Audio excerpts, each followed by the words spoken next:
తెలంగాణలో ఉత్కంఠ నడుమ మున్సిపల్ ఎన్నికల పోలింగ్ ప్రక్రియ ముగిసింది. రాష్ట్ర వ్యాప్తంగా 7 కార్పొరేషన్లు 116 మున్సిపాలిటీల పరిధిలో ఉదయం 7 గంటలకు ప్రారంభమైన పోలింగ్ సాయంత్రం 5 గంటల వరకు నిరాటకంగా కొనసాగింది. పలు చోట్ల ఓటర్లు ఉత్సాహంగా తమ ఓటు హక్కును వినియోగించుకున్నారు. పోలింగ్ సమయం ముగిసేసరికి క్యూ లైన్లో ఉన్న వారికి అధికారులు ఓటు వేసే అవకాశం కల్పించారు. ఎన్నికల ప్రక్రియ చాలా వరకు ప్రశాంతంగా ముగిసినప్పటికీ కొన్ని ప్రాంతాల్లో స్వల్ప ఉద్రిక్తతలు, ఘర్షణలు చోటు చేసుకున్నాయి.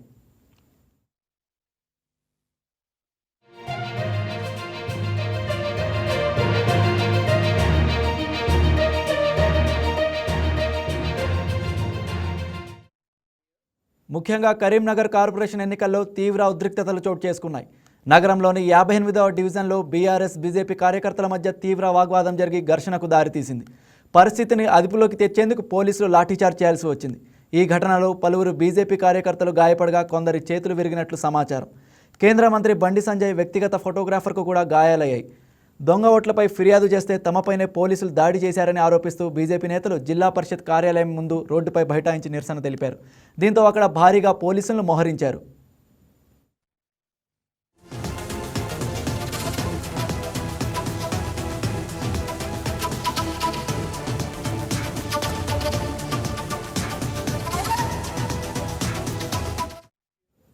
ఇదే కరీంనగర్లోని 34వ డివిజన్ హుస్సేనిపుర ప్రాంతంలో దొంగ ఓట్ల వ్యవహారం కలకలం రేపింది.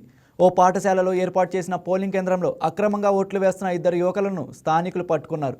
వారి వద్ద నకిలీ ఆధార్ కార్డులను గుర్తించి పోలీసులకు అప్పగించారు. ఈ ఘటనపై ఎంఐఎం అభ్యర్థి తీవ్ర అభ్యంతరం వ్యక్తం చేస్తూ ఆ బూత్లో రీపోలింగ్ నిర్వహించాలని డిమాండ్ చేశారు.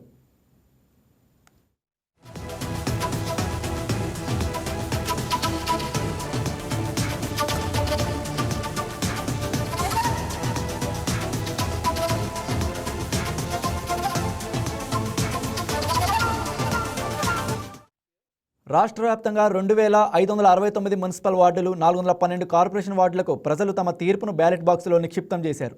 ఈ నెల 13వ తేదీ ఉదయం 8 గంటల నుంచి 136 కేంద్రాల్లో ఓట్ల లెక్కింపు ప్రక్రియ ప్రారంభం కానుంది. అదే రోజు మధ్యాహ్నికల్లా ఫలితాలపై స్పష్టత రానుంది. అనంతరం ఈ నెల 16న మేయర్, మున్సిపల్ చైర్మన్ల ఎన్నిక జరగనుంది. ఫలితాల కోసం అన్ని రాజకీయ పార్టీలతో పాటు ప్రజలు కూడా ఉత్కంఠగా ఎదురుచూస్తున్నారు.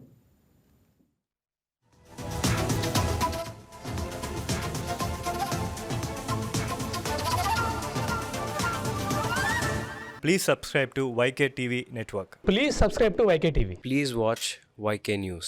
Don't forget to subscribe YK News channel.